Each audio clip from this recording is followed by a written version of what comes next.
Buonasera a tutte e a tutti e benvenute e benvenuti a questo secondo appuntamento di Clip, Conversazioni di lavoro e impiego pubblico, nella sua prima edizione per l'anno accademico 2021-2022.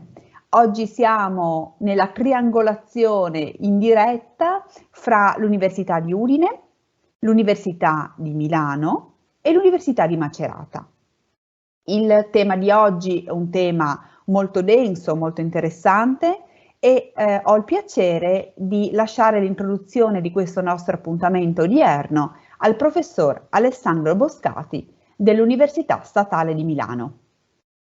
Grazie per la parola, grazie ai professori Olivella e Vilamena per aver offerto la loro disponibilità a parlare di un tema di grande interesse, dalle dotazioni organiche ai fabbisogni, in cui il diritto del lavoro e il diritto amministrativo si incrociano. Infatti non è un caso che l'uno è professore di diritto del lavoro, l'altro professore di diritto amministrativo. E sono molto, contento della loro presenza, sono molto, in ansia, in attesa di sapere quella che è il loro punto di vista, perché ovviamente è un punto in cui si incrociano varie tematiche, e dal punto di vista sistematico, diritto del lavoro privato e diritto pubblico, o ancora prima diritto pubblico e poi a scendere diritto del lavoro, ma soprattutto è il banco di prova di quello che è il grande tema, la grande questione che da qualche anno ci occupa, cioè il tema del passaggio dalle conoscenze alle competenze.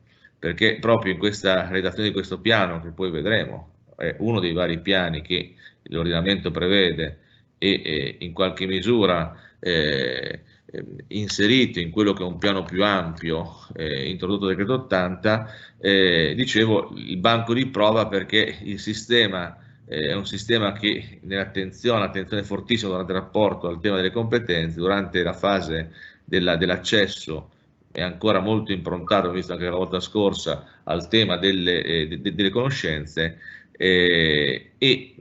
Questo passaggio però dalle competenze alle conoscenze, o meglio, da conoscenze alle competenze, presuppone che in fase di programmazione sia ben definita la mappatura organizzativa e i bisogni.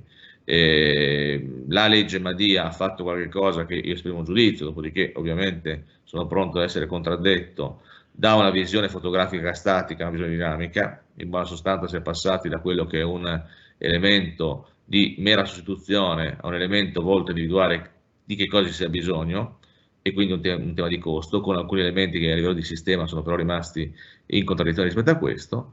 E quindi, come ho già detto, sono molto contento della loro presenza e li ringrazio nuovamente. Lascio al professor Olivelli la parola e poi, insomma, da chairman seguirà il professore Vilamena e poi credo che chiuderà la professoressa Zilli. Grazie a tutte e a tutti e buon pomeriggio.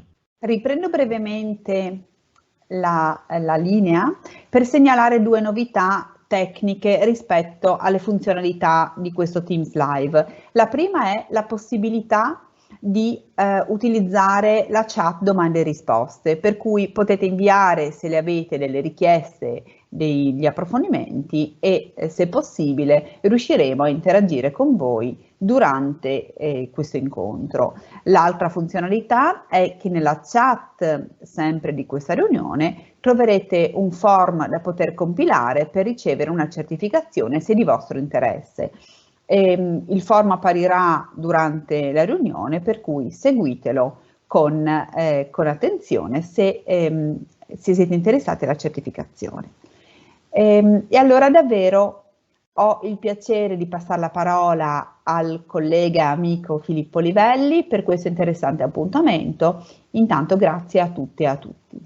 Buonasera a tutti, grazie al professor Boscati, grazie alla professoressa Zilli per questo invito. Sono io che ringrazio voi dell'opportunità di poter parlare di questo tema e davanti ad altri studenti e soprattutto colleghi dell'Accademia. Dunque, il tema che è stato assegnato rispetto a questa prima relazione in tema del programma CLIP riguarda appunto il passaggio dalla cosiddetta pianta organica ormai di decennale memoria per passare alla dotazione organica complessiva fino all'analisi dei fabbisogni, così come previsto attualmente dall'articolo 6 Testo unico sul pubblico impiego, decreto legislativo 165 del 2001. Il tema mi è molto caro perché tratta un aspetto che ho molto approfondito nei miei studi universitari, che è proprio quello del principio di sussidiarietà, e cercherò di inquadrare la tematica con questo tipo di focus. Partiamo dalle origini, da ciò che si voleva cambiare, ciò che è stato ritenuto giustamente troppo rigido e fermo e si avvertiva la necessità di modificare questo sistema della cosiddetta pianta organica. In fondo il sistema della pianta organica rispondeva anche ad un tipo di esigenza, di logicità, di scopo che il legislatore di allora aveva in mente, quello cioè di istituire un modello rigido che si basava sulle stime di utilizzo del personale. In particolare bisognava ci si doveva basare sulla cosiddetta rilevazione dei carichi individuali di impiego, carichi individuali di impiego fissi per ogni singolo lavoratore, che venivano poi rapportati rispetto alle proiezioni statiche, quantomeno teoriche, delle esigenze delle singole amministrazioni, e poi si operava un normalissimo calcolo matematico per il quale veniva predisposta la pianta organica, e quindi ogni ufficio ed amministrazione aveva in sé un numero predefinito di dipendenti che erano teoricamente preposti in maniera efficiente all'utilizzo, insomma, allo svolgimento della prestazione in seno a quell'amministrazione. Le critiche che sin da subito si mossero a questo sistema è quello per il quale era un modello estremamente rigido, di difficile modificazione e soprattutto non adattivo, non teneva conto delle modificazioni produttive, non teneva conto delle modificazioni anche numeriche degli utenti, dei cittadini, di coloro che usufruiscono del servizio. Era un modello anche difficilmente cambiabile rispetto al numero degli impiegati, tanto è vero che invalse subito quella pratica per la quale in sostanza all'interno delle amministrazioni la pianta organica veniva sostituita con il modello 1 a 1, in base al numero dei cessati sostanzialmente venivano ad essere disposte le nuove assunzioni. In realtà voglio dire che la critica a questo sistema è stata avanzata dalla dottrina sin dagli anni 90, non è una novità estrema contenuta nella legge delega del 2015. Cercherò di dimostrare infatti che novità anche sostanziali per poter passare da questo modello statico ad un modello più dinamico sono state introdotte sin dalla legge 449 del 1997. È in sostanza da quel momento che comincia quel lungo percorso, quel percorso ideale che dovrebbe portare, perché ancora mi sento di anticipare una conclusione, non è di certo finito, dovrebbe portare ad un modello più dinamico ed adattivo. Dicevo, con il concretizzarsi delle varie fasi della privatizzazione del pubblico impiego, con appunto, ripeto, l'attualizzarsi del disposto della legge 449 del 1997, viene ad essere modificato il contenuto dell'articolo 6 del testo unico del pubblico impiego. Quest'articolo nella sua versione originaria, ante 2017, prima della ultima riforma intervenuta a seguito di legge delega, è un articolo che già aveva, nella sua formulazione appunto del fine degli anni 90, che già aveva individuato questa problematica della rigidità, questa problematica della difficile modificazione di un modello preposto. Tant'è vero che troviamo già dal 1998 in avanti alcuni concetti adattivi della cosiddetta dotazione organica, perché cambiamo anche il nomen dell'istituto di riferimento, e modelli adattivi sia da un punto di vista di scopo, i cosiddetti fabbisogni, che da un punto di vista temporale con una programmazione triennale sulla base delle esigenze. Dicevo già nella denominazione del vecchio articolo 6 del testo unico sul pubblico impiego, accanto all'organizzazione e disciplina degli uffici compare finalmente il nome dotazione organica, che poi negli anni diventerà dotazione organica complessiva. Questo appunto a rimarcare quella necessità di passaggio dal modello rigido della pianta organica a quello più flessibile e adattivo della dotazione organica.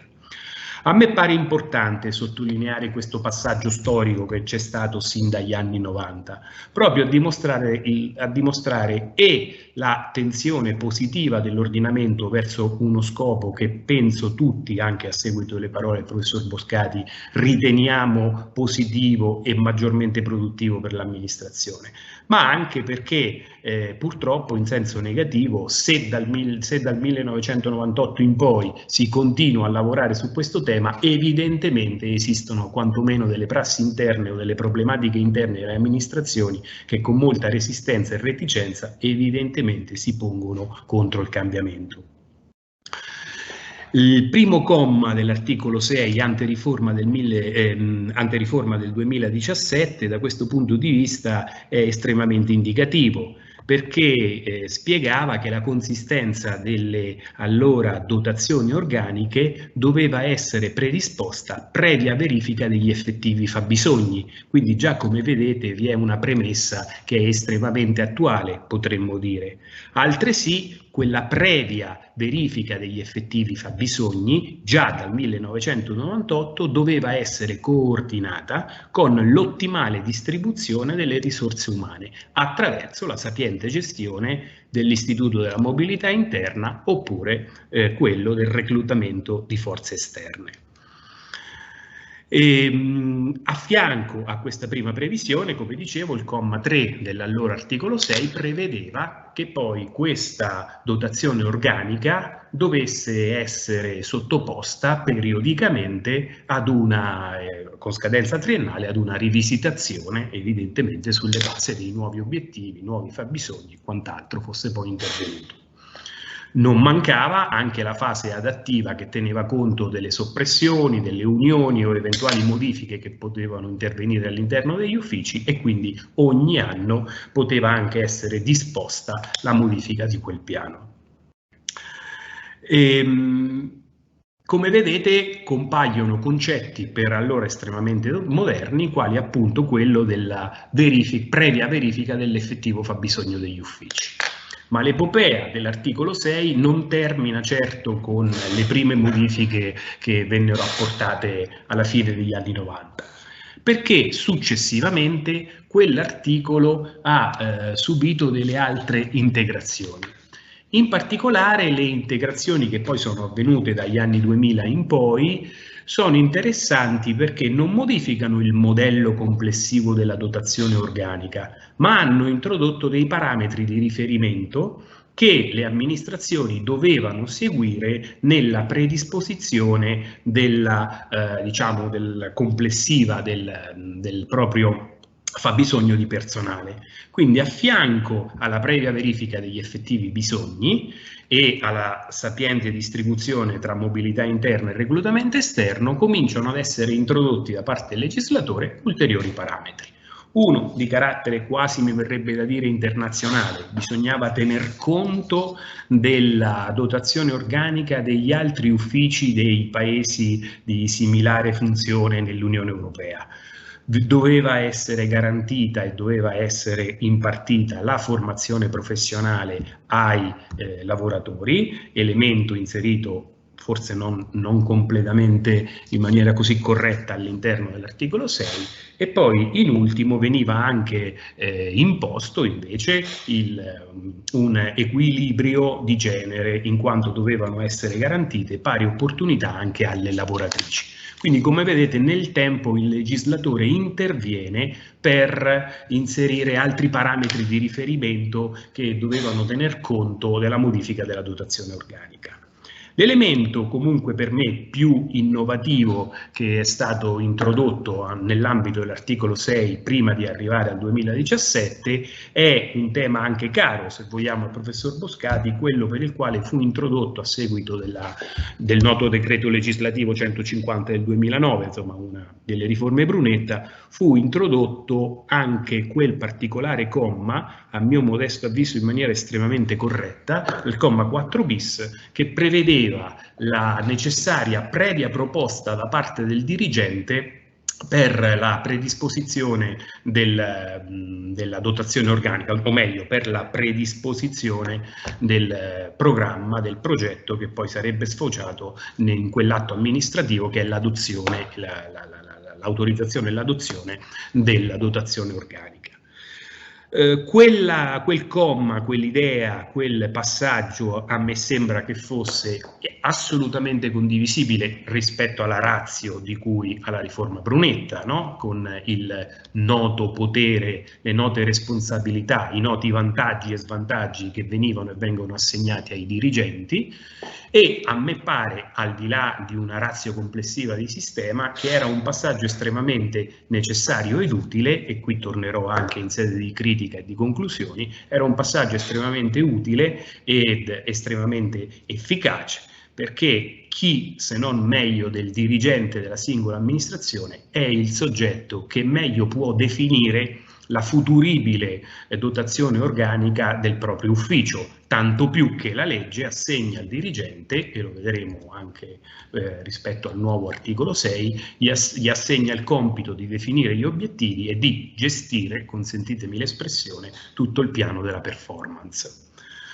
Quella modifica, per arrivare abbastanza velocemente ai giorni nostri, l'articolo 4 bis, però abbiamo visto, come è noto, come sapete, è stata poi abrogata, e quindi questo passaggio è formalmente eliminato, ma vedremo che sostanzialmente torna in altro modo. Quindi la conclusione di questa mia prima excursus brevemente storico, diacronico dell'articolo 6, è quella per il quale effettivamente, volendo, già esistevano gli strumenti per il superamento della vecchia pianta organica, e già le versioni e le stesure dell'articolo 6 del testo unico del pubblico impiego più recenti, pre-2017, già consentivano, volendo, ad amministratori e dirigenti particolarmente capaci e poco pavidi rispetto a eventuali ipotetiche responsabilità, già consentiva loro di gestire in maniera molto più dinamica e, mi verrebbe dire, cost effective anche la gestione del personale degli uffici.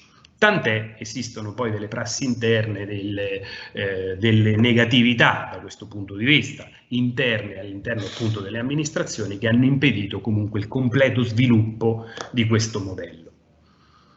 È su questa critica, è su questo momento, è su questo fattore che appunto interviene la legge delega 124 del 2015. Questa legge delega, all'articolo 17, in particolare prevedeva ed autorizzava l'allora governo a predisporre una serie di decreti che, in via principale, lettera Q, potessero provvedere al, leggo, progressivo superamento della dotazione organica come limite alle assunzioni, fermi restando i limiti di spesa anche al fine di facilitare i processi di mobilità. Se questa è ovviamente la stella polare, il momento di riferimento, no, dell'atto delegante rispetto al quale poi è stato riscritto l'articolo 6 del testo unico, è vero però che anche le altre lettere M ed I hanno interessato in maniera comunque consistente, sebbene indiretta, il processo di modifica dell'articolo 6, quello del passaggio dalle dotazioni organiche ai fabbisogni. Perché in particolare la lettera M dell'articolo 17 della legge delega prevedeva che vi fosse una definizione degli obiettivi di contenimento delle assunzioni, obiettivi differenziati in base agli effettivi fabbisogni. Lettera che non mi convince a fondo, ma questa è una considerazione strettamente personale, perché reputo che nella legge delega non possa essere inserito quale obiettivo di per sé quello della riduzione delle assunzioni. Penso che vada dato uno scopo e quello scopo poi può portare indirettamente alla riduzione. Ma questa è una considerazione personale degna delle miglior critiche, è solo un mio convincimento.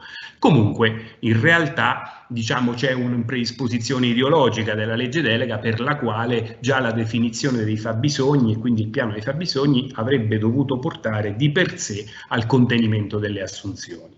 Altro elemento, la lettera I dell'articolo 17 della legge delega 124 del 2015 prevedeva e prevede che finalmente si operasse una benedetta, consentitemi l'espressione poco giuridica, rilevazione delle competenze in seno alle amministrazioni, insieme all'amministrazione pubblica, per poter così conoscere definitivamente in maniera abbastanza approfondita quali fossero e quali sono le competenze di cui le amministrazioni dispongono e, a contrario, di cui invece le amministrazioni sono carenti.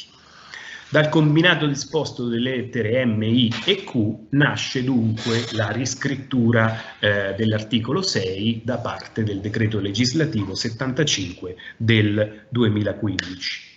Del 2017. Quello che mi colpisce subito di quest'articolo, quello che mi ha colpito subito di quest'articolo, anticipo un po' la conclusione, è che io non ci vedo un deciso e netto superamento del sistema della dotazione organica, e questo, dirò, spero di poterlo argomentare, non lo vedo di per sé come un elemento negativo. Del resto, diciamocelo, un atto di programmazione della provvista di personale per ogni singolo ufficio va comunque fatto. Ciò che secondo me è importante, e qui esprimo il mio giudizio favorevole rispetto a quello che è stato fatto, è il modo in cui si arriva a definire la consistenza di quella provvista, la consistenza di quella appunto dotazione organica dell'ufficio. Ma cercherò di spiegarmi meglio a seguito dell'analisi dell'articolo. L'articolo 6 elimina già di per sé dal suo titolo il termine dotazione organica, organizzazione degli uffici e fabbisogno del personale. Però vedremo che in realtà e nello stesso articolo 6 e in altri e ben importanti articoli del testo unico il tema e soprattutto il modello della dotazione organica rimane, e insisto nel dire, secondo me non potrebbe essere altrimenti. Le amministrazioni pubbliche definiscono l'organizzazione degli uffici per le finalità indicate dall'articolo 1, sto leggendo il primo comma, adottando i rispettivi atti previsti dagli ordinamenti, tutto ciò però in conformità al piano triennale dei fabbisogni, previa informazione sindacale. Viene dunque introdotto questo strumento che spesso troviamo con acronimo PTFP, Piano Triennale del Fabbisogno del Personale, dei fabbisogni del personale. Questo piano viene ad essere modulato dal successivo secondo comma dell'articolo 6. Secondo me la vera novità contenuta nella modifica post 2017 è proprio questo, cioè il modello ed i criteri che il secondo comma dell'articolo 6 introducono rispetto alla modalità con cui si arriverà poi alla dotazione organica, concetto che infatti, anticipo, rimane ed è menzionato esplicitamente al terzo comma del medesimo articolo 6. Ho individuato, ma non per particolare capacità, ma in quanto sono esplicitamente richiamati, ho individuato 4 elementi, 4 indici, se così vogliamo, questa terminologia spesso usata nel diritto del lavoro, 4 indici che servono a poter caratterizzare il piano triennale dei fabbisogni del personale. Questo piano, cioè, dovrà tener conto di tali 4 elementi. Il primo, e qui il mio giudizio non può che essere estremamente positivo perché dimostra finalmente anche un'idea di coordinamento da parte del legislatore, il primo elemento che serve ad indirizzare il piano triennale dei fabbisogni è quello relativo al coordinamento con gli obiettivi prefissati dal piano di performance. La legge ovviamente in questo letteralmente fa riferimento alla cosiddetta performance organizzativa. Io penso che il termine organizzativa, visto che parliamo di personale e di gestione del personale medesimo, sia da intendersi nella duplice veste, no? Di performance complessiva dell'ufficio con performance individuale del singolo lavoratore. Vengono poi richiamati i concetti di efficacia, efficienza e qualità dei servizi ai cittadini. Beh, questo è il primo elemento per il quale il piano dei fabbisogni, il piano triennale dei fabbisogni deve tener conto e, dicevo, mi sembra finalmente un modello coordinato anche con il sistema complessivo di efficientamento dell'amministrazione, in particolare sotto il punto di vista della produttività del personale. L'altro elemento cui bisogna far riferimento, citato nel comma 2, sono le linee di indirizzo che sono state emanate nel luglio successivo al 2017, quindi nel luglio del 18, su cui tornerò più tardi, e che sono state quelle linee di indirizzo politico che hanno dato una caratterizzazione più specifica, tecnica ed organizzativa appunto per la predisposizione del piano triennale dei fabbisogni. Ritorna, ma già era stato introdotto nel 97, ma da buon elemento è mantenuto, il sapiente equilibrio tra mobilità interna e reclutamento del personale esterno, e poi l'ultimo elemento immancabile, tanto più negli anni 2000, che sono i limiti di bilancio, i limiti di risorse disponibili. Dunque sono questi 4 elementi quelli che debbono indirizzare gli organi di vertice e sono la stella polare per gli organi di vertice per poter predisporre il loro piano triennale dei fabbisogni. Collegamento con la performance, efficienza e qualità dei servizi, tener conto delle linee di indirizzo, equilibrio nella gestione del personale. Ora rimango così vago, poi spiegherò che cosa può significare tutto ciò, e in ultimo nell'ambito dei limiti di spesa. È questa secondo me la vera novità rispetto al passato, perché poi se andiamo subito al terzo comma dell'articolo 6 leggiamo che in sede di definizione del piano triennale dei fabbisogni ciascuna amministrazione indica la consistenza della dotazione organica. Quindi, come vedete, al terzo comma ritorna, e ribadisco immancabilmente, il concetto di dotazione organica. Ripeto, io non mi focalizzerei eccessivamente sulla terminologia pianta, fabbisogni, dotazione organica, eccetera. Ritengo, ribadisco, che un'idea, un modello comunque precostituito di numero di dipendenti rispetto al numero di soggetti assegnati alla funzione, numero di dipendenti rispetto all'ufficio, sia nella logicità delle cose. Ciò che cambia, insisto, è il modo in cui si arriva a quella definizione e soprattutto la capacità adattiva di quel modello a modificarsi nei numeri rispetto alle effettive esigenze, ed era questa la criticità del passato. Tanto è vero questo che il sistema della dotazione organica non è cambiato rispetto a tutti gli altri articoli del testo unico che tengono conto di problematiche di gestione del personale. Non credo che questa sia una ratio voluta dal legislatore, ma sia, chiedo scusa ai colleghi se vado oltre, il giudizio è mio, ma credo che sia la classica focalizzazione, il classico focus del legislatore su un singolo comma, su un singolo aspetto, e evidentemente la perdita di visione complessiva rispetto a tutto il testo, ma insisto, è un giudizio personale. Tant'è vero che il sistema della dotazione organica, ma come era inteso pre-2017, è rimasto invariato all'articolo 2,1 del testo unico del pubblico impiego, che parla appunto di gestione del personale, di scelte di macro e micro organizzazione, e soprattutto, se mi permettete, articolo 35,7, che è articolo che penso affronteremo nel corso dei futuri seminari del CLIP quest'anno. Insomma, le procedure di reclutamento servono, comma 7, ai fini dell'inserimento del soggetto nell'ambito della pianta organica. Quindi, come vedete, questo sistema comunque di per sé rimane rimane nell'ideale modello previsto dal testo unico del pubblico impiego.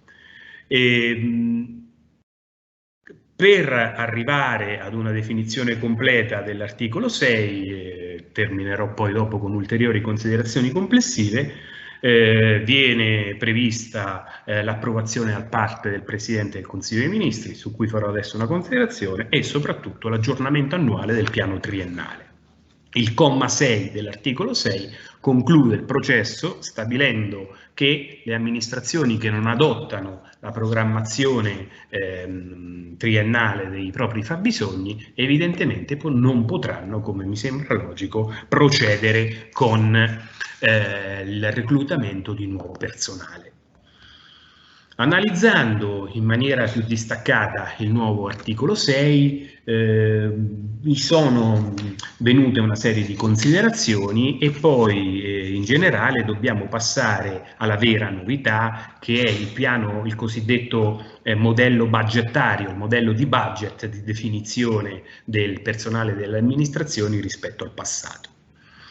Le prime critiche che muovo rispetto ad un raffronto tra vecchio e nuovo articolo 6 riguardano innanzitutto l'eventuale approvazione o deliberazione da parte degli organi di vertice politico. Ho notato che le vecchie formulazioni dell'articolo 6 prevedevano soltanto che il piano triennale di definizione del personale che portava alla dotazione organica dovesse essere semplicemente deliberato in sede di Consiglio dei Ministri e al limite potesse essere modificato soltanto in senso negativo, cioè a seguito di riduzione o modifica delle amministrazioni, accorpamento e quindi riduzione del budget. Mi dà l'idea di questo modello che fosse un modello che la politica, con la P maiuscola, adottasse in delibera del Consiglio senza particolari modificazioni. Laddove invece leggo ora, appunto quello che vi dicevo all'articolo 4, che il piano triennale dei fabbisogni nelle amministrazioni statali, poi sapete che ci sono differenze con le locali e le amministrazioni regionali, quindi dicevo, nelle statali invece è approvato dal Presidente del Consiglio dei Ministri e secondo me la deliberazione è atto ben diverso dall'approvazione. Ritengo infatti che da una serie di elementi che ora vi porterò si è passati da un modello che era sicuramente rigido, però mi verrebbe da dire più sussidiario, uno rispetto alla sua composizione e al giudizio finale politico e due rispetto all'altro elemento che apporto, che è quello anche della partecipazione sindacale, partecipazione in senso neutro e non tecnico, perché il vecchio testo dell'articolo 6 prevedeva la consultazione con le organizzazioni sindacali, laddove ora invece è prevista una semplice informazione. Sappiamo da fonti europee che informazione sindacale ben significa qualcosa di più di un semplice conferire notizia, è qualcosa di preciso, di chiaro e completo. Tuttavia un concetto per chi studia diritto sindacale funditis è la consultazione delle organizzazioni sindacali e ciò implica, non dico un potere di veto, non arrivo a tanto, ma comunque un giudizio complessivo di una certa profondità, laddove invece l'informazione tutto ciò non prevede. Ecco, quindi il passaggio all'autorizzazione del Presidente del Consiglio dei Ministri con DPCM e la semplice informazione alle organizzazioni sindacali, l'eliminazione del passaggio di proposta da parte dei dirigenti, mi richiama all'idea un modello abbastanza verticistico di definizione del piano triennale dei fabbisogni. Mi dà l'idea, mi verrebbe anche da dire more solito, della poca fiducia che al centro si ha della periferia, cioè a dire del potere da conferire alle singole amministrazioni, della poca fiducia che si ritiene nell'autogestione delle singole amministrazioni, che invece è un tema di fondamentale importanza, tanto più nella definizione dei fabbisogni, perché quelle singole amministrazioni sono proprio quelle che vengono ad essere chiamate ad operare rispetto al personale loro assegnato. Di conseguenza, questo nuovo comma 2 dell'articolo 6 in particolare ha previsto però l'adozione di questo nuovo modello. Al di là di queste critiche non ci si può esimere dal ritenere che effettivamente un cambiamento c'è stato. È un cambiamento nell'ambito e nello spirito della legge 124 del 2015, dell'effettivo potere che consentiva l'articolo 17? Mi sembra che la dottrina intervenuta che ho letto rispetto a questo tema, Alessandro Riccoboni e Marco Esposito, insomma, che molto mi hanno aiutato da questo punto di vista, siano abbastanza critici, cioè appunto ritengono, come ritengo anch'io, che appieno non sia stata completamente attuata la delega prevista, ma più che altro si è trattato di un passaggio di semplificazione del processo di adozione del piano triennale dei fabbisogni. Si è passato, dicevo, ad un piano che è stato definito di tipo budgetario. Viene ad essere definito il budget di spesa, e rispetto a quel budget di spesa poi viene ad essere implementata la successiva dotazione organica. E qui il termine tecnico dotazione organica lo uso proprio da un punto di vista legale, ciò che significa, perché come vi ho dimostrato coi dati, quella dotazione, quel sistema rimane. È molto utile da questo punto di vista, secondo me, andare ad analizzare le linee guida che sono poi state pubblicate nel luglio del 2018, le linee di indirizzo per la predisposizione del piano triennale dei fabbisogni. Perché all'interno di quelle linee guida, se da un lato leggete paragrafo 2, il testo è superamento della dotazione organica, nel medesimo paragrafo 2 o nell'ultimo paragrafo, ora non ricordo per niente, che parla non ricordo bene il numero, mi pare il 7º, che parla del Servizio Sanitario Nazionale, per esempio già il titolo è dotazione organica dell'SSN. Quello che voglio dirvi è che il concetto è sempre quello, si dichiara il superamento di un modello, però tuttavia poi quel modello viene adottato. In realtà anche qui c'è un'idea di fondo, c'è un modello nuovo per arrivare alla dotazione organica, e nel bene o nel male le linee guida suggeriscono l'adozione di questo modello budgetario. All'articolo 2.1 delle linee di indirizzo è molto utile da questo punto di vista, perché proprio ci spiega un'operazione matematica con cui si arriva ad una definizione di somma, ad una ipotesi di spesa rispetto alla quale andrà poi fatta il piano triennale dei fabbisogni. E questo è un elemento che se può avere degli indubbi vantaggi per quel che concerne il contenimento della spesa, per quel che concerne il controllo dei costi, eccetera, però quantomeno in linea teorica mal si concilia invece con l'idea di definizione della propria dotazione organica sulla base delle esigenze e competenze e non sulla base delle esigenze di spesa. Si parte dall'ultima dotazione organica. Questo è il passaggio che trovate specificato in un capoverso del punto 2.1, quindi come vedete il termine dotazione organica ritorna.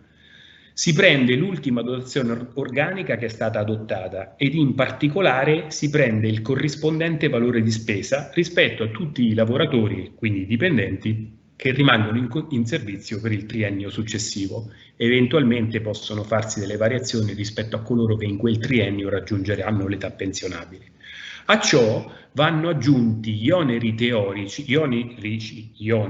economici teorici, scusatemi, gli oneri economici teorici relativi agli ipotizzati posti di lavoro che potrebbero sorgere a seguito di nuove assunzioni. La somma dell'esistente con il nuovo ipotizzato porta ad una idea di spesa, porta quindi alla definizione di un budget di spesa. Su quel budget di spesa va poi calcolata la definizione del piano triennale dei fabbisogni. Quindi diciamo è un circolo centripeto per il quale c'è un'idea dei fabbisogni e quindi l'idea di poter predisporre nuove assunzioni, ma queste rientrano comunque in un budget complessivo già assegnato dalla macroorganizzazione, già assegnato dall'amministrazione politica. Quindi nell'ambito del budget assegnato c'è poi una definizione del progetto complessivo che tiene conto anche e immancabilmente del budget di spesa corrente. All'interno di questo budget ecco che i vertici delle amministrazioni, e qui secondo me la mancanza di coinvolgimento, al di là di quanto previsto agli articoli 16 e 17 del testo unico, la mancanza di coinvolgimento diretto dei dirigenti che poi si occupano della gestione del personale è gravissima. Comunque all'interno di questa idea di gestione del budget assegnato, che tiene conto di coloro che sono già in servizio e coloro che dovrebbero essere assunti, poi c'è finalmente l'autogoverno delle singole amministrazioni, che però appunto prevedono dei limiti di spesa ben precisi. L'autogoverno delle singole amministrazioni prevede non un semplice coordinamento tra mobilità interna e reclutamento esterno, ma qualcosa di più complesso che potremmo definire di mercato del lavoro e di gestione del personale, perché va definito il numero delle risorse umane da assegnare, ma anche il tipo di professionalità e quindi la scelta delle medesime, tenendo conto però anche delle modifiche delle mansioni, degli avanzamenti di carriera e ovviamente finalmente magari anche della mobilità interna, che sappiamo istituto abbastanza poco sviluppato e ostracizzato, non in maniera generale ovviamente, all'interno perlomeno di alcune pubbliche amministrazioni. Non ultimo, ma il concetto è abbastanza all'atere della materia a me assegnata, andrà anche verificata nella gestione del nuovo piano triennale dei fabbisogni, nella gestione complessiva di questa fase del personale, andrà anche verificato il premio retributivo, il premio di risultato, perché evidentemente anche questo è connesso al numero dei soggetti che lavorano nella medesima amministrazione, alle mansioni e alle professionalità di cui si ha bisogno. Ecco, quindi è questo il nuovo modello di tipo budgetario, di tipo finanziario, che è posto alla base dell'articolo, dell'articolo 6 e che è la vera novità in tema di definizione della dotazione organica. Il legislatore ha poi introdotto articoli 6 bis e in particolare 6 ter che ho comunque per completezza vi cito, perché in particolare all'articolo 6 ter è previsto che le amministrazioni debbano, in ossequio a quella lettera I che abbiamo visto, articolo 17 della legge delega, debbano fornire informazioni e debbono fornire specifiche informazioni relative alle competenze e alle professionalità dei propri dipendenti. Fatto questo primo passo che porta al censimento delle competenze delle singole amministrazioni, poi si passa al secondo, che è la comunicazione nei 30 giorni successivi del piano triennale per il fabbisogno del personale. Ovviamente anche in questo caso le amministrazioni che non si adattano e che non seguono questi due passaggi non potranno procedere con l'assunzione di nuovo personale. Fatto questo quadro mi avvicino alle conclusioni per stare nei tempi e lasciare anche il dovuto spazio al mio collega Stefano.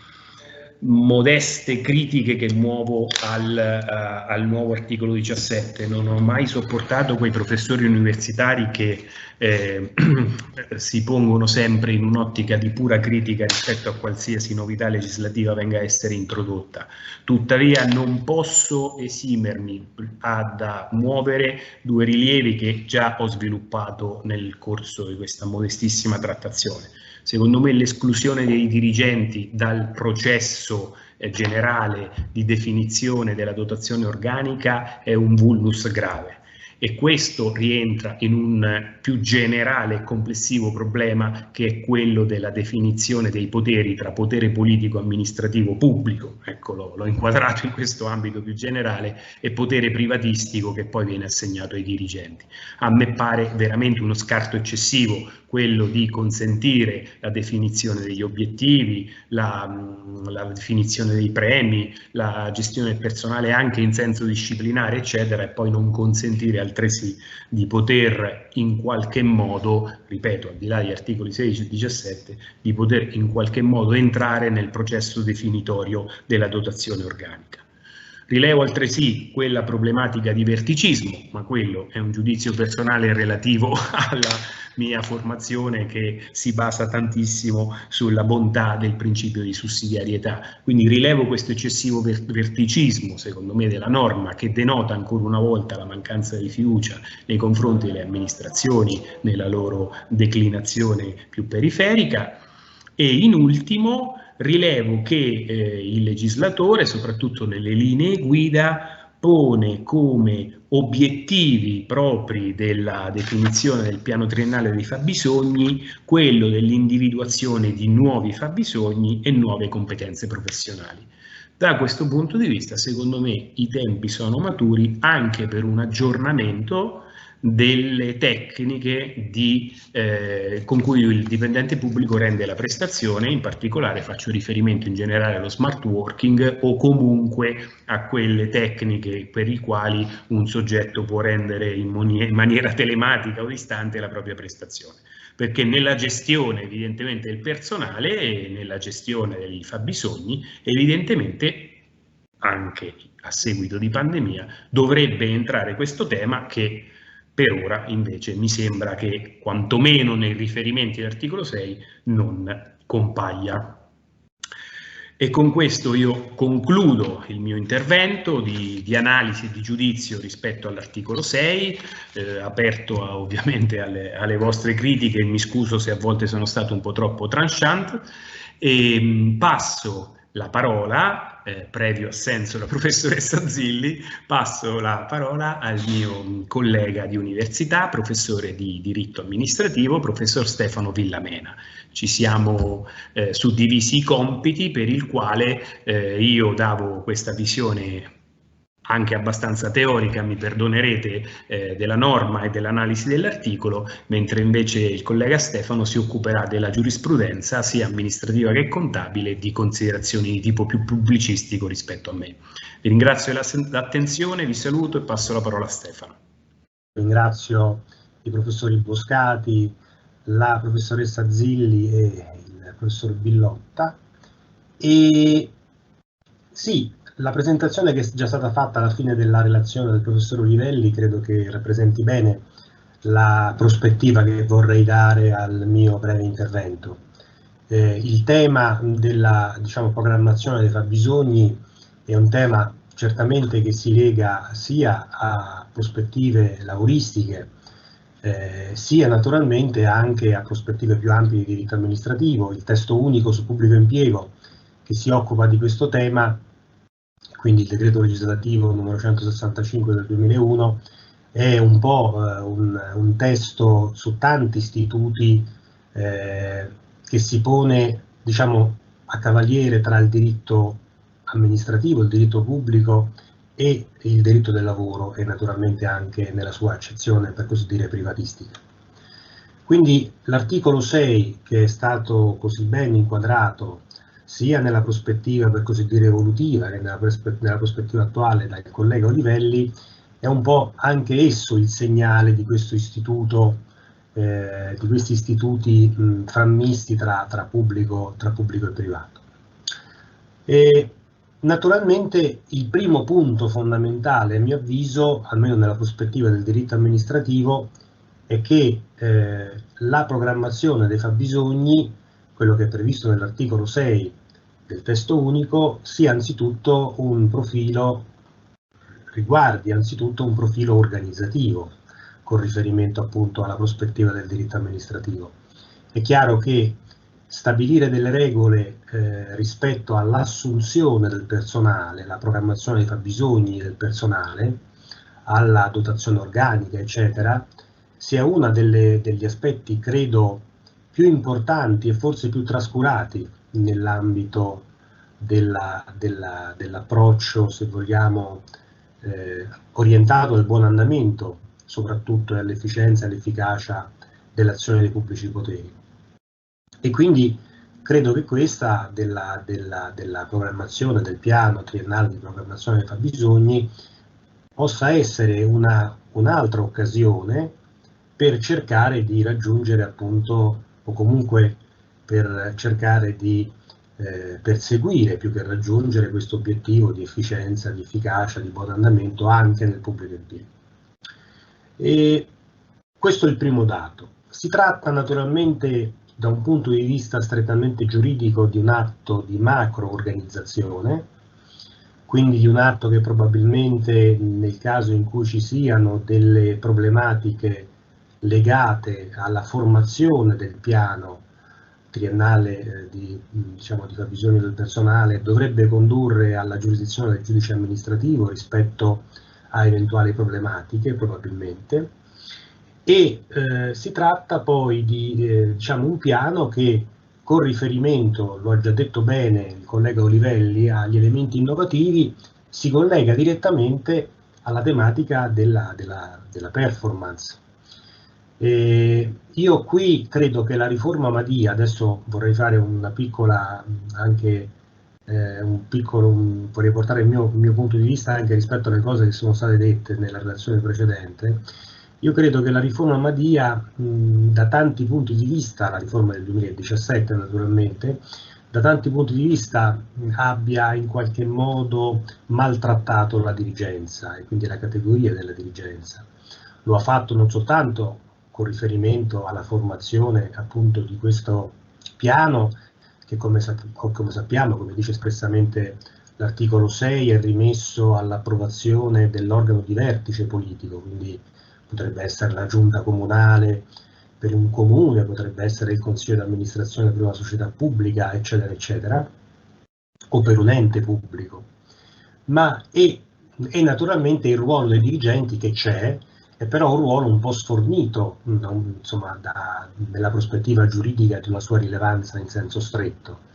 È più un ruolo, diciamo, di collaborazione un po' a richiesta da parte dell'organo politico, e sappiamo che uno dei grandi problemi che c'è stato in Italia storicamente è la politica, appunto, di assunzioni, che poi torce in qualche misura verso logiche clientelari e di altro tipo. Quindi rimettere questo potere interamente all'organo politico, a mio avviso, qualche dubbio lo può porre, nonostante, appunto, tutte le, avvertenze che nell'articolo 6 ci sono, di collegare la programmazione dei fabbisogni alle effettive esigenze legate ai servizi essenziali che le singole amministrazioni debbono dare.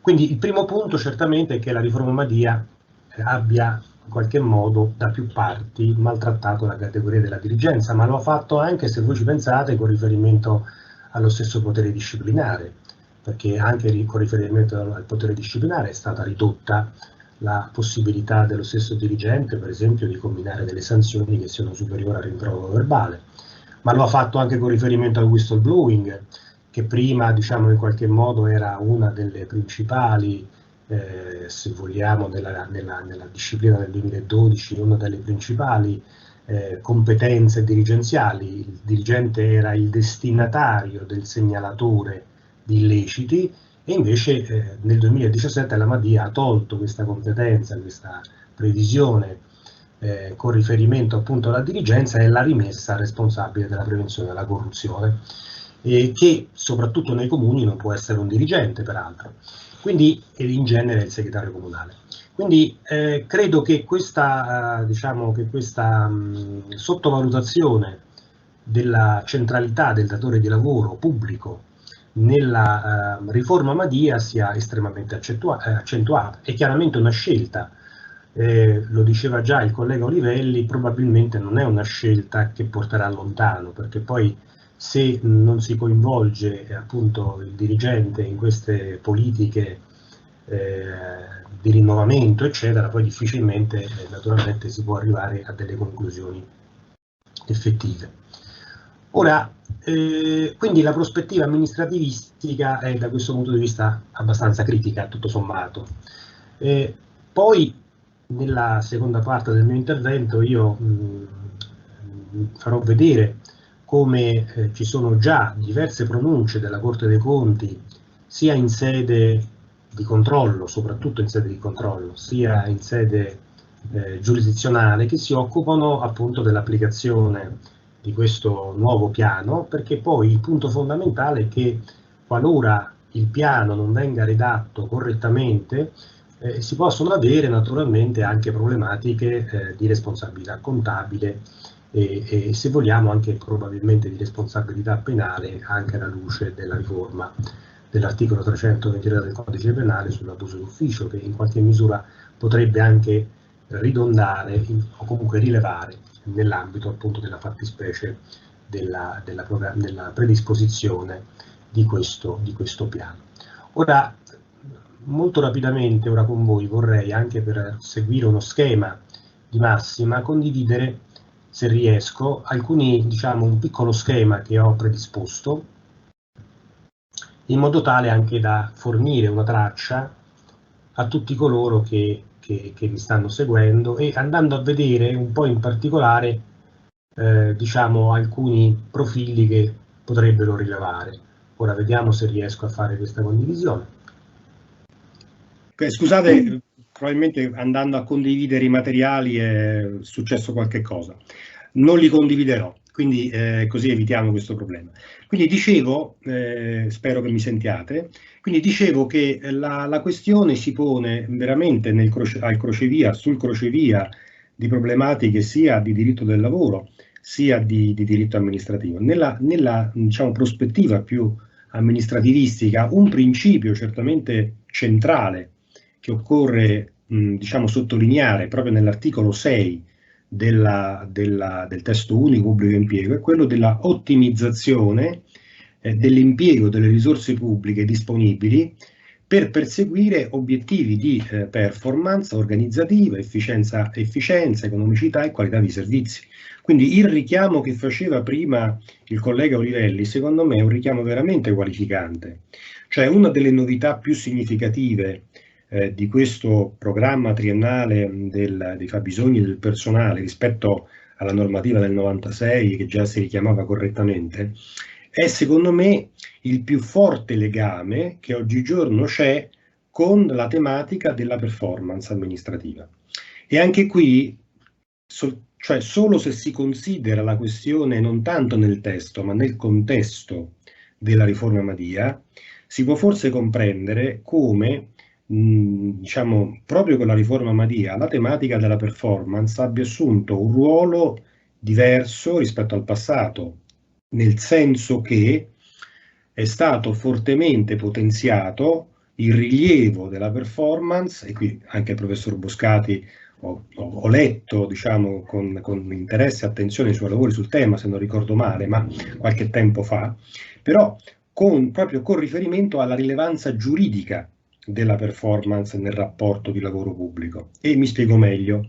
Nel materiale che avevo predisposto, oltre a portare alcune pronunce della Corte dei Conti proprio sul tema della programmazione dei fabbisogni, davo conto rapidamente anche di alcune massime della giurisprudenza contabile sulla tematica della performance, nel senso che la Corte dei Conti ha cominciato a muoversi dicendo: se gli obiettivi non sono predeterminati e vengono dati gli incentivi, questo comporta responsabilità contabile degli organi che hanno corrisposto questi incentivi o che li hanno autorizzati. Quindi non è possibile, non è possibile produrre degli obiettivi ex post rispetto alla logica ex ante, che invece è necessaria. Gli obiettivi devono essere sfidanti, cioè non devono essere obiettivi che rientrano nelle normali funzioni del profilo professionale del dipendente. Poi la Corte dei Conti nel 2019-2020 ha responsabilizzato i nuclei di valutazione e gli OIV, gli organismi indipendenti di valutazione, cioè ha detto: se gli OIV non svolgono correttamente il loro compito, gli OIV sono possono essere chiamati a rispondere di responsabilità contabile. Ora, questo fa capire come, rispetto al passato, dove la performance era più un argomento da convegno, dove si cercava di parlare di questi argomenti cercando di capire come l'efficienza potesse entrare nel rapporto di pubblico impiego, la logica aziendalistica, eccetera, eccetera, ma era più un qualcosa di teorico che di effettivamente pratico.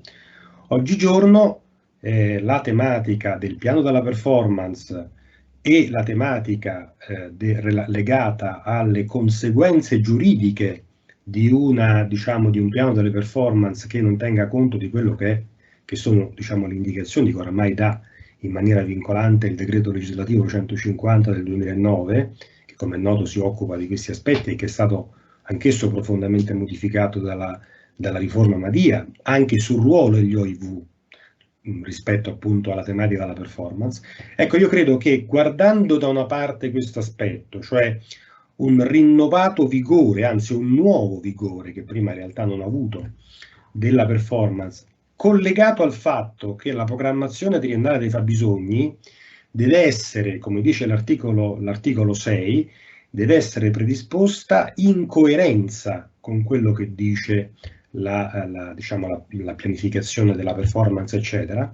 Questo significa mettere insieme due profili che certamente determineranno un nuovo contenuto sostanziale, vorrei dire quasi un requisito necessario, dei programmi triennali dei fabbisogni del personale. Ora, qui viene un punto. Da una rapida analisi che ho fatto attraverso i siti web Amministrazione Trasparente, che ci consentono ora di andare a vedere gli atti che fanno le pubbliche amministrazioni, e questo per noi è fondamentale, per noi che ci occupiamo di pubbliche amministrazioni, quindi solo per questo secondo me la riforma Severino su questi aspetti, e prima ancora, anche se in misura minore la riforma Brunetta, è stata veramente essenziale. La pubblicità dei documenti è un dato assolutamente fondamentale, di cui molto spesso anche durante i dibattiti che si ascoltano a livello politico, secondo me non si ha bene la contezza di quanto possa essere importante, soprattutto la tematica della pubblicità degli atti, anche a livello scientifico, ma anche e soprattutto a livello di controllo della pubblica amministrazione. Ecco, andando a vedere questi programmi che obbligatoriamente devono essere pubblicati sui siti web degli enti, io ho visto che in realtà nella maggior parte dei casi non c'è un collegamento con la tematica della performance. Cioè c'è certamente un collegamento, c'è certamente la presa d'atto, come diceva anche il collega Olivelli, di quante risorse si hanno a disposizione, con riferimento appunto alla dotazione organica, che diventa essenzialmente un valore finanziario oramai. Si dicono non c'è più quella logica appunto della sostituzione rispetto al turnover di uno che va, l'altro identico che deve arrivare, eccetera, eccetera, ma c'è una logica più legata, se vogliamo, alle scelte organizzative degli enti. Però per fare questo, ecco qui mi riconduco anche a quello che diceva prima il professor Boscati, occorre evidentemente una mappatura molto, molto chiara di quelle che sono le attività che un ente ha, diciamo così, nella sua missione. Quindi io che insegno anche diritto degli enti locali, che qualche mio studente oggi sta frequentando questa interessantissima conferenza, ecco, per esempio negli enti locali, nei comuni, è evidente che bisognerà fare riferimento e analizzarlo e aggiornarlo anno per anno, come poi impone l'articolo 6 del testo unico, vedere bene quali sono le competenze dei comuni, attraverso naturalmente a partire dall'articolo 13 del testo unico degli enti locali. Come sappiamo i comuni hanno soprattutto una serie di competenze in alcuni settori organici che partono dai servizi alla persona per poi andare all'urbanistica, ai servizi legati appunto a competenze delegate dallo Stato ai comuni, quindi elettorali, di leva, eccetera, eccetera. Però questo discorso della mappatura, cioè di mettere bene un punto, una riflessione su quello che effettivamente deve fare come mission istituzionale, potremmo dire, un ente, questo diventa fondamentale poi per stabilire quali sono le professionalità che serviranno e quindi quali saranno poi effettivamente i fabbisogni di personale in prospettiva appunto del prossimo aggiornamento. Cioè questo dato è essenziale, cioè capire effettivamente quali saranno le esigenze della singola amministrazione in prospettiva futura. Qui è stato già detto molto bene dal collega Olivelli, vorrei soltanto aggiungere una cosa, ma veramente per integrare il ragionamento che è stato fatto. La recente legge, che con una espressione abbastanza colorita si chiama legge sulla concretezza, cioè la legge numero 56 del 2019, all'articolo 3, proprio con riferimento ai profili professionali, richiama una serie di, come dire, esigenze che si aggiungono a quelle classiche delle pubbliche amministrazioni, che certamente potranno costituire anch'esse elemento da valutare nella programmazione triennale e poi annuale, perché un po' come il piano triennale della prevenzione della corruzione, ogni anno bisogna aggiornare il programma triennale. E qui, quali sono queste esigenze? Si parla, cito, ricambio generazionale, poi digitalizzazione, semplificazione dei processi, qualità dei servizi, capacità di gestione dei fondi strutturali, elemento essenziale, chiaramente facciamo riferimento ai fondi strutturali europei, e gestione delle procedure contrattuali, controllo di gestione, attività ispettiva e contabilità. Quindi ad integrazione di quello che già si diceva, probabilmente un altro elemento che potrebbe fondare questa, diciamo, flessibilizzazione, se vogliamo, della dotazione di personale, eccetera, potrebbe essere proprio ricondotto anche a questo articolo 3 della legge cosiddetta concretezza. E ora, per quello che riguarda dunque il collegamento con la tematica delle performance, ho già detto, ripeto, l'articolo 6, adesso sono più preciso perché ho davanti il testo, l'articolo 6, comma 2 del testo unico pubblico impiego stabilisce che le amministrazioni pubbliche adottano il piano triennale dei fabbisogni in coerenza con la pianificazione delle attività e delle performance.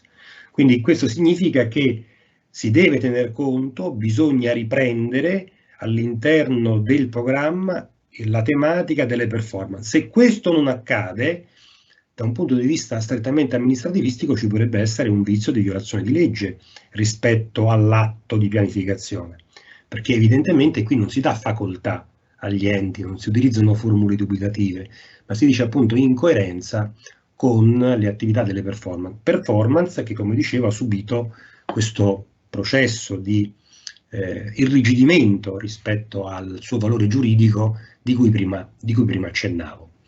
Ora, peraltro con la tematica delle performance, quella della programmazione triennale dei fabbisogni condivide anche un altro aspetto, l'aspetto appunto legato al fatto che se non si approva e non si aggiorna il programma triennale dei fabbisogni allo stesso modo di quello che accade con il piano delle performance, allora l'ente a quel punto non può procedere, non può provvedere alle assunzioni.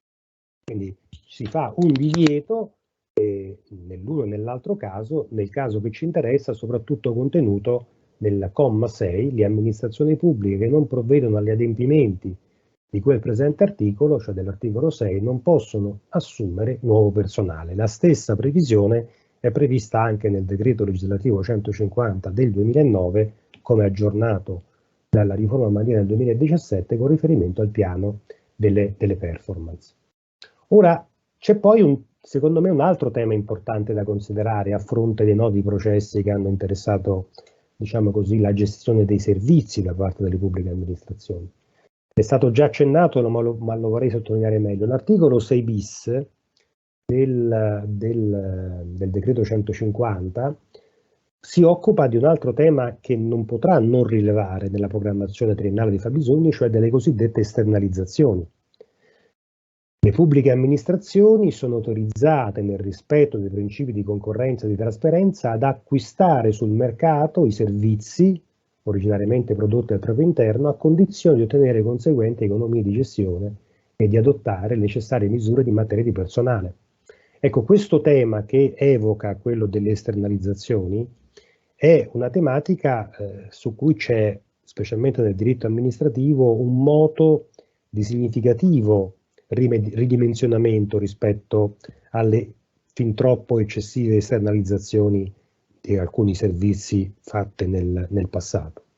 E, nel senso che molte amministrazioni, e qui il ruolo dei dirigenti è fondamentale naturalmente, stanno pensando di reinternalizzare alcuni servizi che avevano invece dato in gestione a soggetti privati, a fondazioni, a volontariato, eccetera, eccetera, perché si sono accorti che effettivamente a livello di qualità del servizio e dei fabbisogni legati a quel servizio non conviene appunto darli in gestione a soggetti esterni, o comunque va fatta una verifica. Questo chiaramente intercetta anche il tema della sussidiarietà orizzontale, tanto caro, almeno dalle premesse che sono state fatte prima, al collega Orivelli, per ovvie ragioni, naturalmente anche conoscendo la provenienza della sua scuola.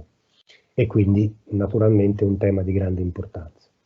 Ora, il punto poi secondo me importante, almeno con riferimento alla mia relazione, andava in realtà su due casi particolari, lo dico subito. Il primo caso riguarda una pronuncia della Corte dei Conti, sezione regionale Basilicata, la numero 67 del 2021. Questa pronuncia, che si occupa di assunzioni nell'ambito del Servizio Sanitario Nazionale, o meglio, del Servizio Sanitario Regionale, è una pronuncia che credo individui bene una sorta di elenco di regole che le amministrazioni dovranno rispettare, o se non l'hanno già fatto, che in prospettiva dovranno rispettare, se non l'hanno già fatto naturalmente, per approvare correttamente un programma triennale dei fabbisogni. Allora vado a questa pronuncia, la numero, come vi dicevo, 67 del 2021. Allora lo dico a beneficio naturalmente anche degli studenti. La Corte dei Conti è un giudice che, un po' come il Consiglio di Stato, ha delle sezioni consultive e delle sezioni giurisdizionali. Cioè, in certi casi non fa sentenze, non condanna soggetti, ma in realtà si occupa più che altro di dare dei pareri. Però questi pareri molto spesso sono fondamentali perché anticipano poi delle pronunce in sede giurisdizionale. Quindi è un po' come la logica, no? Uomo avvisato, mezzo salvato. Prima in sede di sezione, diciamo, referente, potremmo dire, consultiva, la Corte dei Conti lancia dei moniti. Lo fa anche spesso il Consiglio di Stato. Basti guardare, consentitemi la nota d'attualità, ma lo dico perché è un tema veramente importantissimo, la recentissima di ieri notte pubblicazione della pronuncia dell'adunanza plenaria del Consiglio di Stato sulle concessioni demaniali marittime. Cioè il Consiglio di Stato ha detto che non sono legittime, ma fino alla fine del 2023 si può andare avanti. Quindi capite, una sentenza più monito di quella non credo che ci possa essere. Lo stesso succede con riferimento alla delibera della Corte dei Conti. Ora qui abbiamo una situazione di questo genere. Il direttore generale di un'azienda ospedaliera della Basilicata trasmette il bilancio di esercizio 2019 alla Corte dei Conti, perché la Corte dei Conti svolga un controllo su quei bilanci. Il tema della programmazione triennale dei fabbisogni è un tema che chiaramente ha anche ampi risvolti di contabilità pubblica e di scienza delle finanze, naturalmente. Non è soltanto un tema giuridico, evidentemente. E appunto l'approccio della Corte dei Conti è molto importante anche per questo, perché coniuga questi due aspetti, secondo me. E ai sensi di una legge del 2005, gli organi di revisione della singola amministrazione, in questo caso appunto un'azienda sanitaria, trasmettono alla sezione regionale della Corte dei Conti le relazioni sul bilancio, quindi oltre al bilancio poi c'è la relazione degli organi contabili. Diciamo che una prima criticità che riscontra la Corte dei Conti in questo caso è, diciamo, un eccessivo ricorso a degli affidamenti diretti e a delle procedure negoziate in tema di appalti, ma questo è un tema che ora non ci interessa. Invece, con riferimento alla tematica del personale, nel punto, lo dico anche perché volesse poi andarsi a leggere questa pronuncia che è molto lunga, ma i punti fondamentali sono pochi in realtà per quello che ci interessa, il punto 3.32, spesa per il personale, è un punto secondo me estremamente interessante. Ce ne sono tante altre di pronuncia, ma questa secondo me è quella più articolata, quella anche perché poi è molto recente, quindi quella che fa un po' la sintesi di tutte le altre. Allora, il problema di fondo qual è? Che appunto qui si solleva? Che il collegio sindacale, nella relazione al bilancio di esercizio, ha rilevato l'avvio di procedure di reclutamento del personale in assenza della relativa posizione nel piano dei fabbisogni e il rinvio dell'inclusione della posizione non coperta al momento della rimodulazione del piano. Quindi il punto qual è? L'organo contabile segnala una cosa: qui vengono fatte delle assunzioni che poi vengono sanate a consuntivo, cioè non sono predeterminate nel piano triennale della programmazione dei fabbisogni, ma in realtà vengono riportate a consuntivo.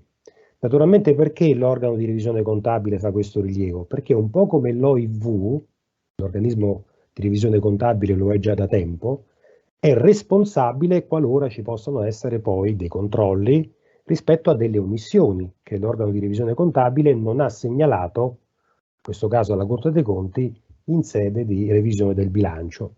Quindi mette le mani avanti e segnala questa cosa.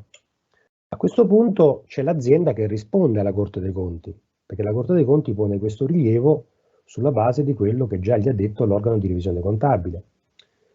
Al riguardo, si dice nella pronuncia, è stata richiesta una relazione dettagliata della criticità e in particolare l'indicazione del numero di assunzioni di personale, almeno negli ultimi 5 anni, compreso il 2021, effettuate senza la previsione nel piano dei fabbisogni. L'azienda risponde a questa richiesta della Corte dei Conti, risponde in questo modo: che il personale assunto a tempo indeterminato negli anni richiesti è stato pari a 91 unità, 137 nel 2019, 85 nel 2018 e così via.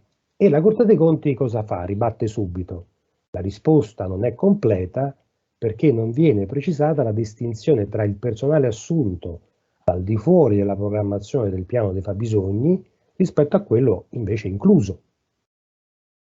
In pratica la risposta che dà l'azienda è una risposta reticente, cioè ambigua, perché effettivamente in qualche modo la Corte dei Conti insieme al revisore contabile ha colto nel segno.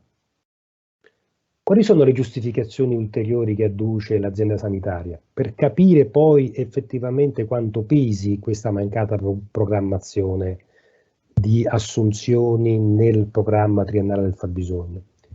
In riferimento alla ragione dell'attivazione delle procedure di assunzione in assenza di relativa previsione nel piano dei fabbisogni, l'azienda sanitaria imputa la grave criticità a cause imprevedibili, in quanto spesso nel corso dell'anno si verificano una serie di cessazioni del rapporto di lavoro non programmabili, quali ad esempio cessazioni per decesso, per dimissioni, per aspettativa, per pensionamento, la cosiddetta quota 100, sicché di fatto le cessazioni effettive sono sempre più numerose rispetto a quelle programmate. Questa è la giustificazione. Questo peraltro, lo dico incidentalmente, mi fa pensare a un'altra cosa. Questa esigenza di flessibilità che oggigiorno abbiamo rinnovata, potenziata con il programma triennale del fabbisogno, con il piano triennale del fabbisogno, è dovuta secondo me non soltanto a esigenze di, come dire, modellare l'assunzioni su effettivi servizi e evoluzione di questi servizi pubblici che devono essere offerti, ma anche a causa del fatto che molto spesso le organizzazioni pubbliche subiscono le repentine modifiche amministrative e le modifiche legislative che si impongono dall'alto. Per esempio l'impatto, non so, di quota 100 sulle pubbliche amministrazioni rispetto alla questione delle assunzioni è un impatto molto rilevante. L'impatto del turnover, altro profilo importante. Quindi c'è questa esigenza di flessibilizzazione, non è soltanto, diciamo così, legata a ragioni esterne di qualità dei servizi e di continuo aggiornamento degli stessi, ma è anche legata al rapporto che c'è, che come sappiamo è abbastanza perverso, fra la politica e l'amministrazione in senso ampio, cioè tra chi fa le norme di carattere generale e chi poi invece le deve applicare in concreto. Quindi qui la difesa dell'azienda va abbastanza su questo punto.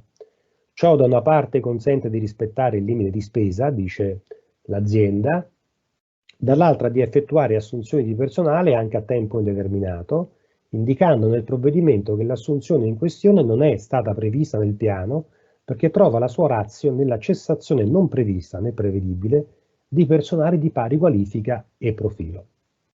In molte circostanze, dice però la Corte dei Conti, tali presupposti non sono stati adeguatamente richiamati negli atti.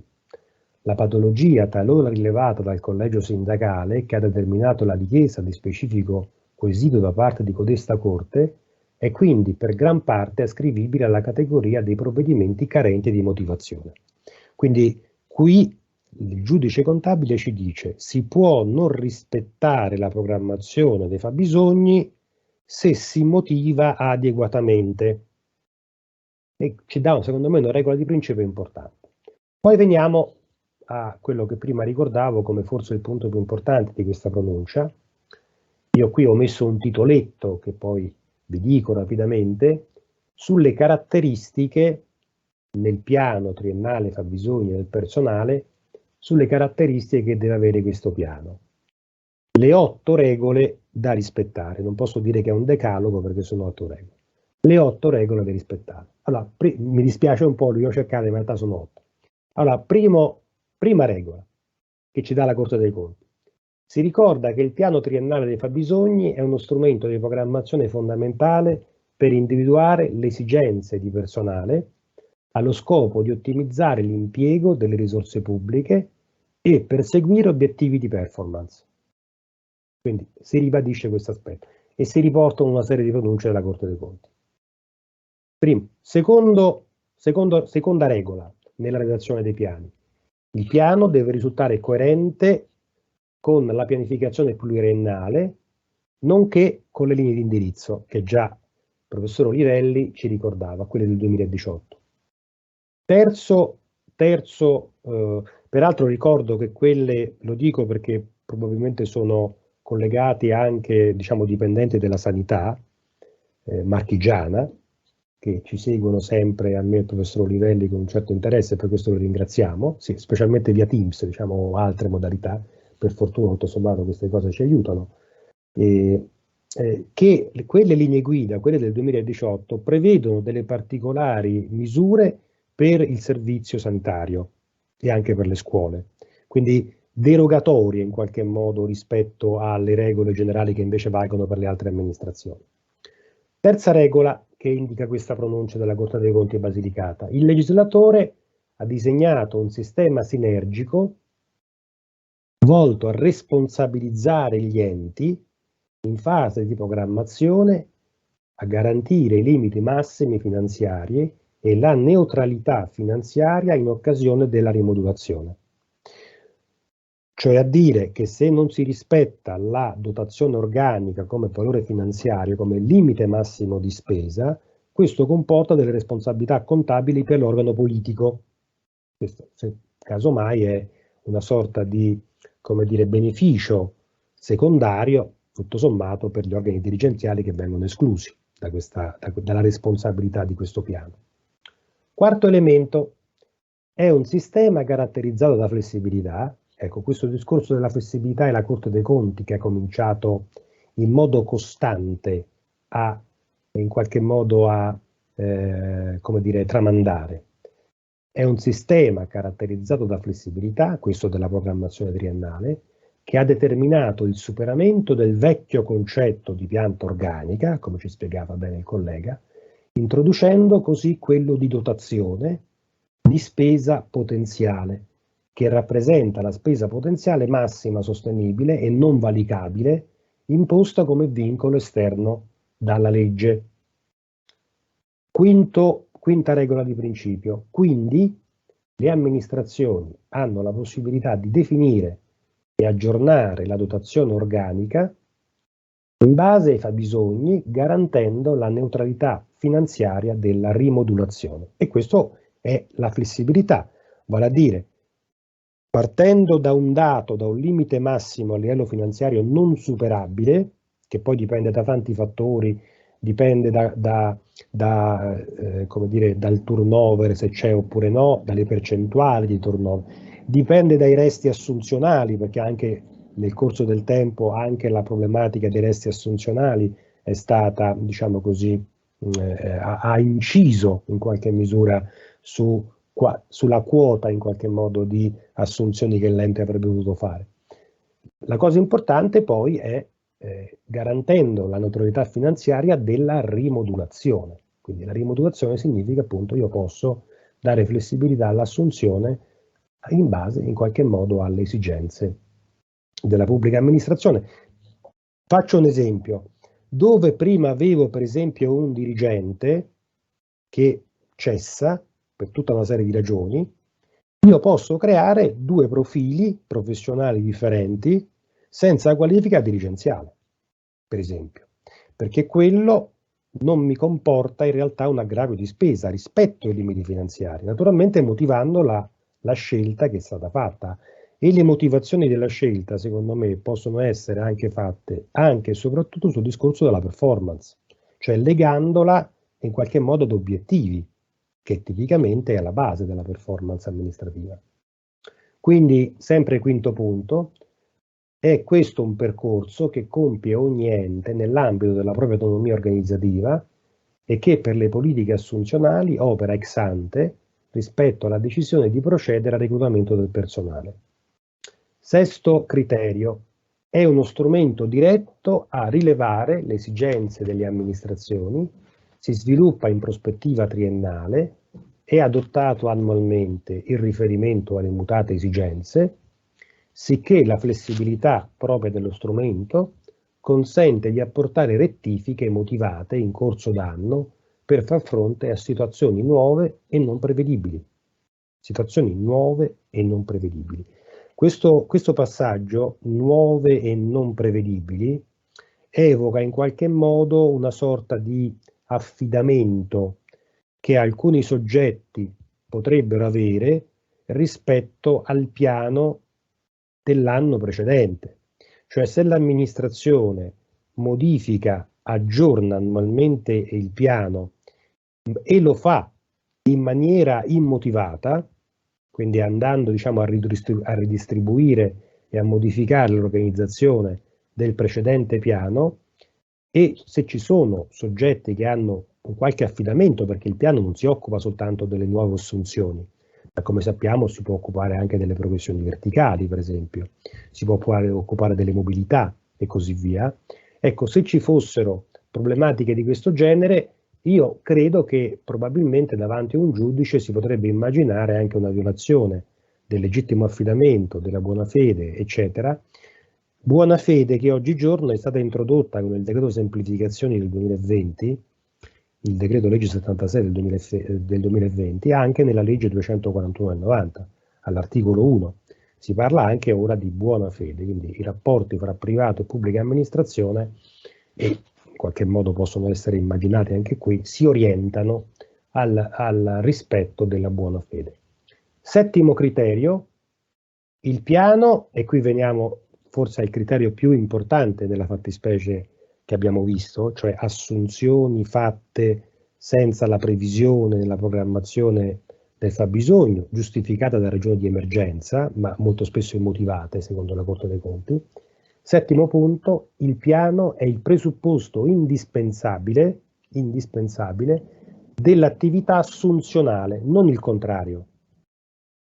Il piano è il presupposto indispensabile dell'attività assunzionale, non il contrario, e si richiama, lo dico anche per, come dire, rilievo territoriale dell'iniziativa e anche dei presenti, una Corte dei Conti Marche del 2019 e una Corte dei Conti Lombardia del 2020, non il contrario.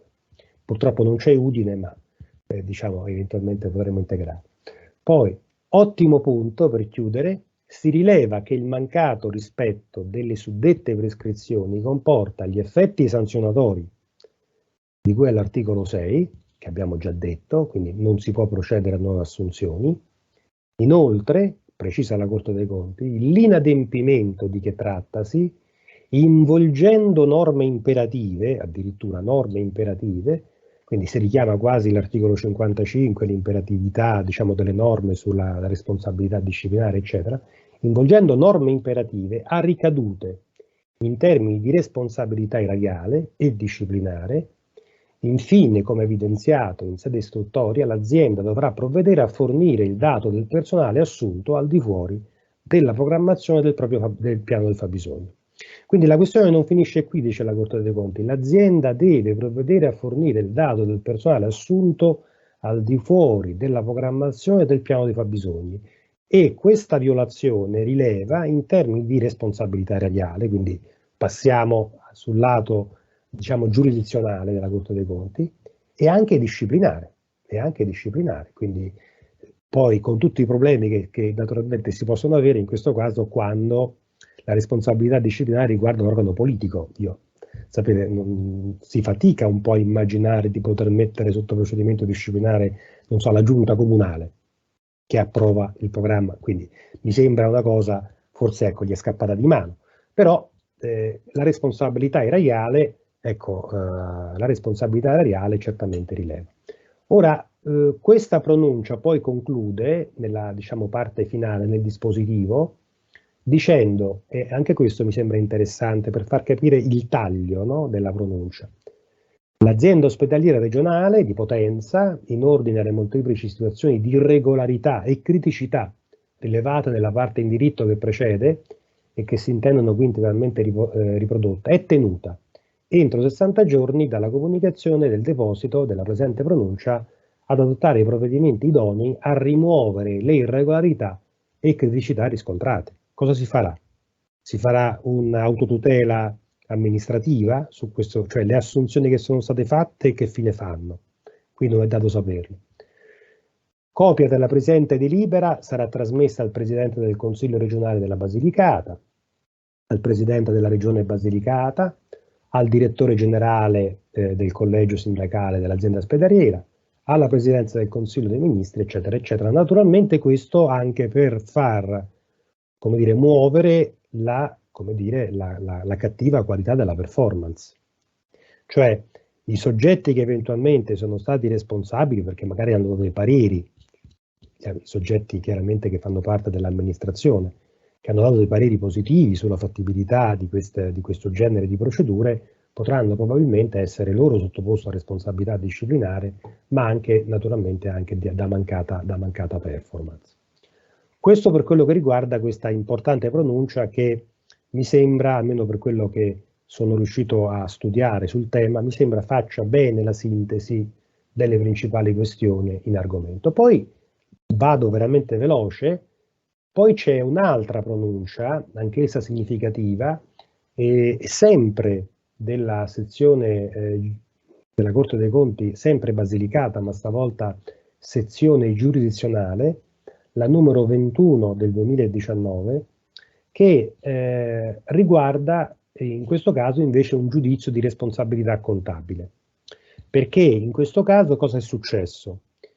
Cioè, in poche parole è successo quello che sarebbe successo se la questione che abbiamo appena visto fosse stata portata, invece che nell'ambito di un giudizio sul controllo dei bilanci dell'azienda ospedaliera davanti alla sezione di controllo, fosse stata portata, attraverso chiaramente la procura contabile, davanti alla Corte dei Conti sezione giurisdizionale, perché anche lì certamente ci sarebbe stata una problematica di responsabilità contabile degli organi politici. Qui la responsabilità degli organi politici, in questa pronuncia alla 21 del 2019, riguarda il sindaco e gli assessori soprattutto. Allora, vediamo rapidamente cosa è successo. La Procura Generale, la Procura Regionale della Corte dei Conti avvia un giudizio di responsabilità nei confronti appunto del sindaco e di alcuni assessori, perché in questo comune, il comune di San Chirico Nuovo, veniva istituita la figura del vice segretario comunale e poi altre figure, diciamo, di posizioni organizzative, in spregio essenzialmente alla programmazione triennale dei fabbisogni.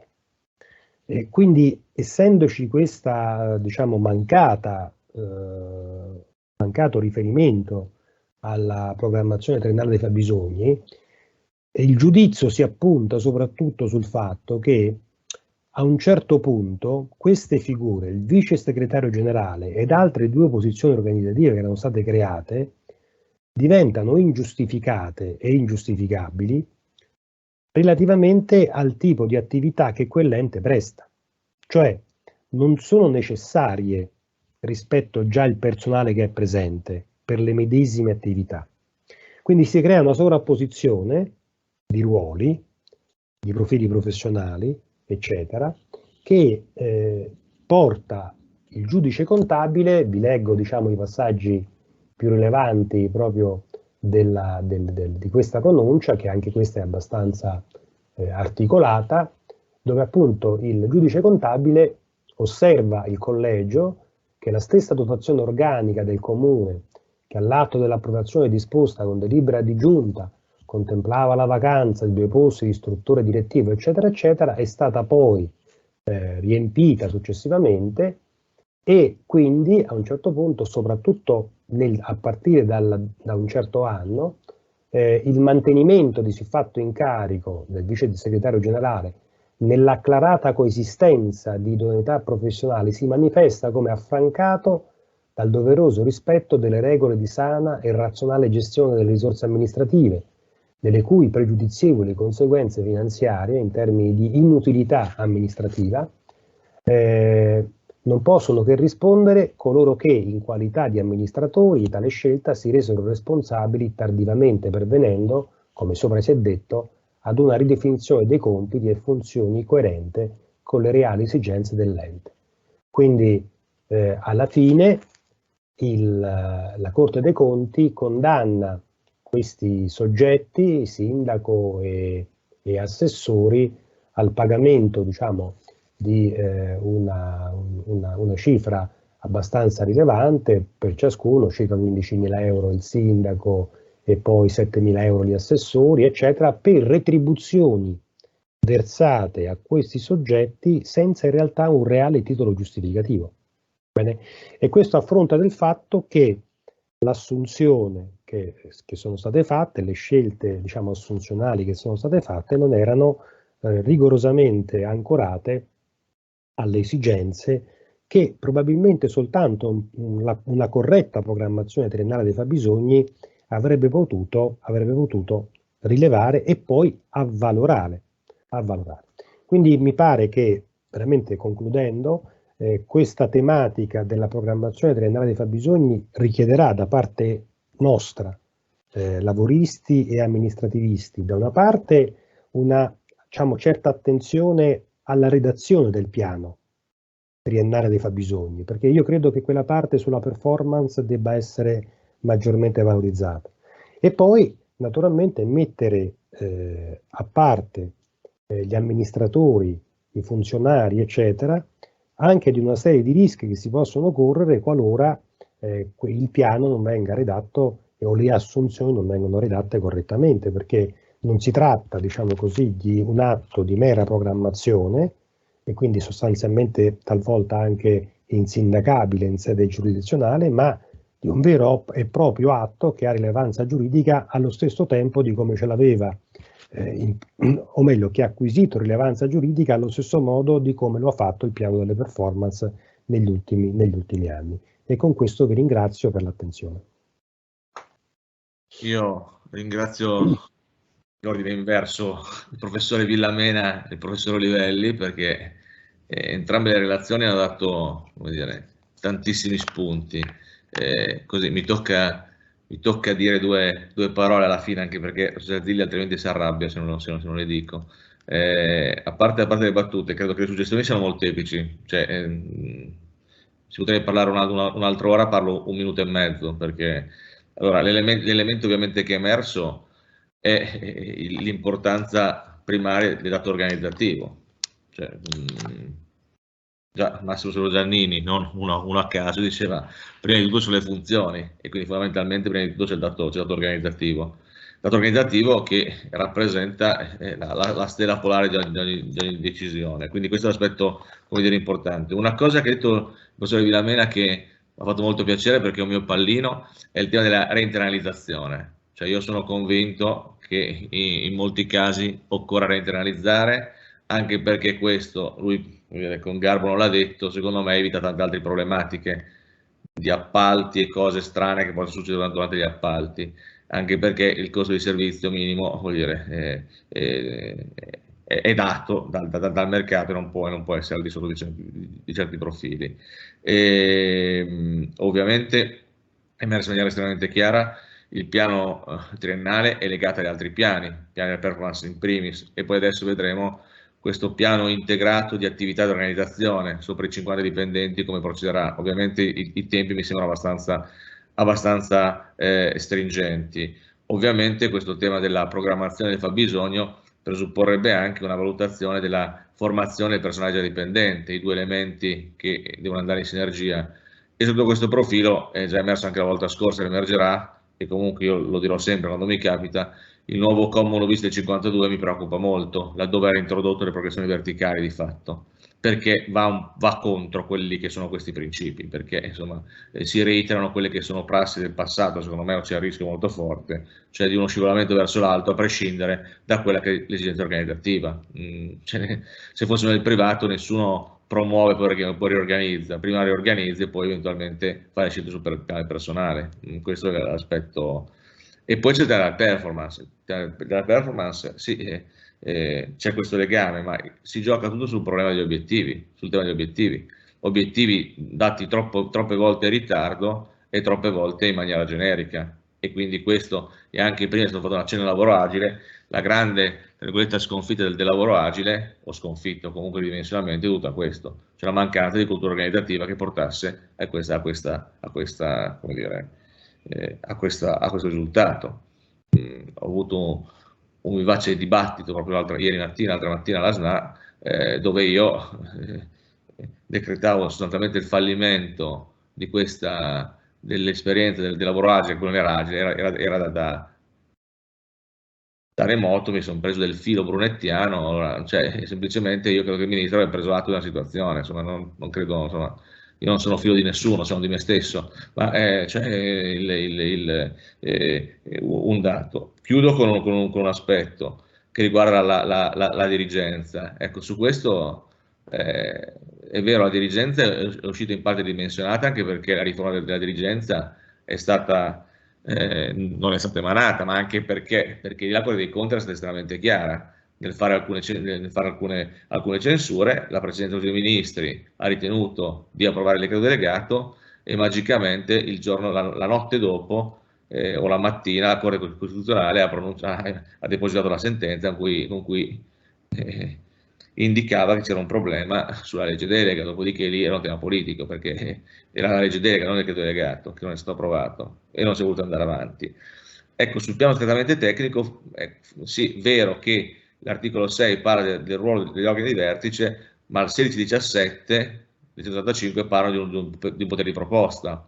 Cioè non vorrei, e qua penso male, faccio peccato, però forse ci prendo, e che sia anche la dirigenza che si nasconda dietro a quelle che sono, o quelli che sono delle cose non esplicitate fino in fondo. Cioè questo lo diceva prima sia Filippo sia Stefano, cioè questo problema del giochino un po' delle due carte, che la politica e la dirigenza che si scambiano i ruoli, perché la politica ha tutti gli interessi propri politici a fare programmazione, la dirigenza, voglio dire, lascia ad altri l'onere e sotto questo profilo non sbaglia. Insomma, quindi questo vuol dire è un aspetto non irrilevante. Detto questo, avendo abusato del minuto e mezzo, avendo la professora Zilli che dietro dalle quinte mi fa un taglia, nel senso che io ringrazio nuovamente per gli splendidi interventi sia il professor Olivelli sia il professore Villamena, questa volta è rigoroso ordine alfabetico, e cedo per le conclusioni, come sono solito dire, alla professoressa Zilli. Grazie ancora di cuore, grazie. Ed eccoci, siamo qui per salutarci e per lanciare il prossimo evento clip. Non voglio però separarmi da questo gruppo di lavoro perché davvero Filippo e Stefano hanno fatto hanno condotto un seminario egregio per i quali li ringrazio moltissimo e mi unisco in questo senso al plauso del professor Boscati. Allora, davvero per la prossima volta ci vedremo anche quasi per gli auguri di Natale. Saremo in diretta da Cassino con il 15 dicembre l'accesso senza concorso, un tema di reclutamento che forse non ci aspettavamo di trattare, ma che sarà davvero un evento sorprendente. Coordina il collega amico dottor Antonio Riccio, ricercatore proprio a Cassino. Intervengono la professoressa Lara Lazzeroni dell'Università di Siena e Pasquale Monda dell'Università di Napoli. Grazie a tutte e a tutti, vi ricordo nuovamente di compilare il form prima di lasciare questo evento. Entrate se siete interessati alla certificazione della vostra presenza e in tutti i casi ci vediamo il 15 dicembre a Cassino. Grazie e buonasera.